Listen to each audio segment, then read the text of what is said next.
வணக்கம் மக்களே, welcome to the ஃபென்சர் show. இன்னைக்கு ஷோ நம்ம பார்க்க போறது கிரேசி ஓல்ட் லேடி அப்படின்ற ஒரு ஸ்பானிஷ் மூவியோட ரிவ்யூ. தமிழ் டப்பிங்கோட பிரைம்ல அவைலபிளா இருக்கு. இந்த படம் ஒரு கொடூர கிழவிய மையமா வச்சு அமைக்கப்பட்ட ஒரு த்ரில்லர். ஆக்சுவலா இந்த படத்தோட ஸ்டார்ட்டிங்ல இந்த கிழவியோட பொண்ணையும் பேத்தியும் காட்டுறாங்க. இவங்க வந்து ஒரு ஜர்னில ஈடுபட்டுட்டு இருக்காங்க. அந்த டைம்ல அந்த பாட்டி கிட்ட இருந்து கால் வருது. அதுவும் தொடர்ச்சியா ஒரே விஷயங்கள திருப்பி திருப்பி கேட்டுட்டு இருக்காங்க. அந்த பாட்டிய பார்த்துக்கிற கேர்டேக்கரும் வந்து கிளம்பி போயிட்டாங்க அப்படின்ற மாரி அந்த பாட்டி சொல்லுது. ஸோ அவங்க அம்மா தனியா இருப்பாங்களே அப்படின்றதுக்காக அந்த லேடி என்ன பண்றான்னா, தன்னோட எக்ஸ் பாய் ஃப்ரெண்டான பெட்ரோவ வந்து தன்னோட அம்மாவ கொஞ்ச நேரத்துக்கு பார்த்துக்க நான் வர வரைக்கும் அப்படின்ற மாரி சொல்றா. பெட்ரோவும் பாவம் அந்த பாட்டிய பார்த்துக்கலாம் அப்படின்னு சொல்லிட்டு போறான். போன இடத்துல அவன் மண்டையிலேயே அடிய போட்டு அவன கட்டி போட்டு அந்த பாட்டி டார்ச்சர் பண்ண ஆரம்பிக்குது. எதுக்காக இதெல்லாம் பண்ண ஆரம்பிக்குது? இதுக்கு பின்னாடி இருக்கக்கூடிய அந்த ரீசன் என்ன? சீசர் யாரு? அண்ட் டுவர்ட்ஸ் தி எண்ட் அந்த கிழவிகிட்டேருந்து எஸ்கேப் ஆனாங்களா இல்லையான்ற மாரி நெறைய விஷயங்கள சொல்லக்கூடிய ஒரு படம் தான் இந்த படம். ரியாலிட்டி படி பார்த்தா, பாவம்ல அந்த பாட்டி பழசெல்லாம் மறந்து போச்சு.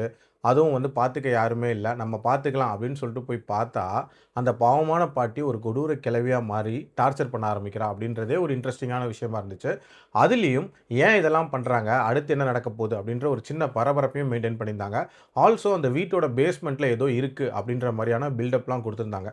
இது எல்லாம் ப்ராப்பரா பில்டப் குடுத்துட்டு, ஒரு கட்டத்தில இவங்களுக்கு டிமென்ஷியா வந்த மாதிரி, தொடர்ச்சியா ஒரே மாதிரியான டார்ச்சர் சீக்வென்ஸஸ காட்டிட்டு இருந்தாங்க. அது கொஞ்சம் போர் அடிச்சிருச்சு அப்படின்னே சொல்லலாம். அதே மாரி இந்த படத்தோட கிளைமாக்ஸ் ரொம்ப ரொம்ப அப்ரப்ட்டா முடிச்ச மாதிரியான ஒரு ஃபீல் இருந்துச்சு. பெருசா கிளாரிட்டி அப்படின்றது அந்த கிளைமாக்ஸ்ல இல்லவே இல்ல.